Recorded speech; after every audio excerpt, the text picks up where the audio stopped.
When Danny and I first started talking about this adventure, our first thought was that renting would be the best way to go. We wanted flexibility and also lower cost. Then Danny suggested that buying a van might make more economical sense. Since we intended it to end up in the New England area, I immediately shot it down.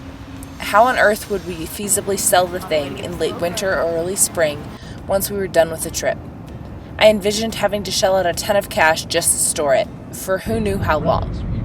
So we're out in the middle of Idaho in Mountain Home, and just stopped to get some snacks and take a bathroom break.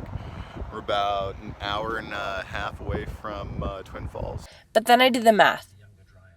We'd fly into Denver or Salt Lake City, rent a camper van or a very small RV for the Grand Circle part of the trip, and then we would leave it in either city at the culmination of that part, and then we would rent a car for the rest, which we weren't sure quite how long that would extend, and it was adding up fast, and renting no longer made any sense at all.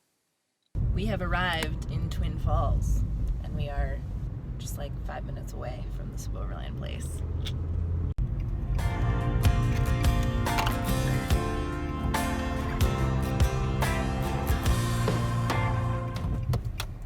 Danny has a fantastic sense for a lot of things, and this was turning out to be another one of them.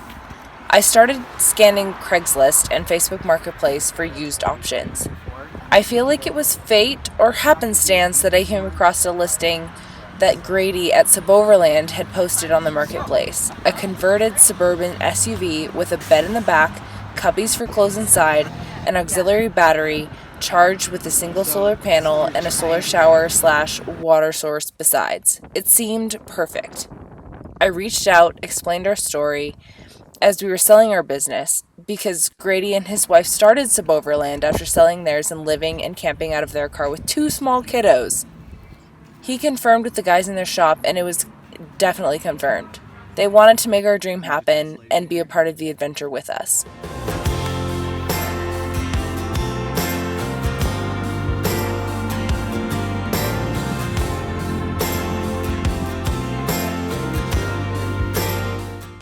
We headed back to Boise for a second night with my aunt and uncle, and got to show off our new rig and Suboverlander. It needs a name, still. Please comment with your suggestions. We also got to go to dinner with my grandparents, who live nearby in Eagle. It was so good to spend some time with family that we haven't seen too often from Seattle, just before we headed out for a long trip across the country. We still had some transitions to help with after the sale of our business, as well as the fact that all of our things were still back in Seattle. So we got a chance to test out our new rig on the 8-hour drive back. One thing I love about it is it's the exact same year, model, and even color that my brothers and I grew up with. And it was even the same one I took my driver's ed test in, so it felt like home. On our way, we stopped by the farm my brother Joe manages as a wedding venue, and got to show our new toy to him and Emma, as well as Heidi, the venue owner. As we crossed back over the Cascades to familiar places, things felt a little different driving in our new adventure home on wheels. We now had the vehicle for our next adventure.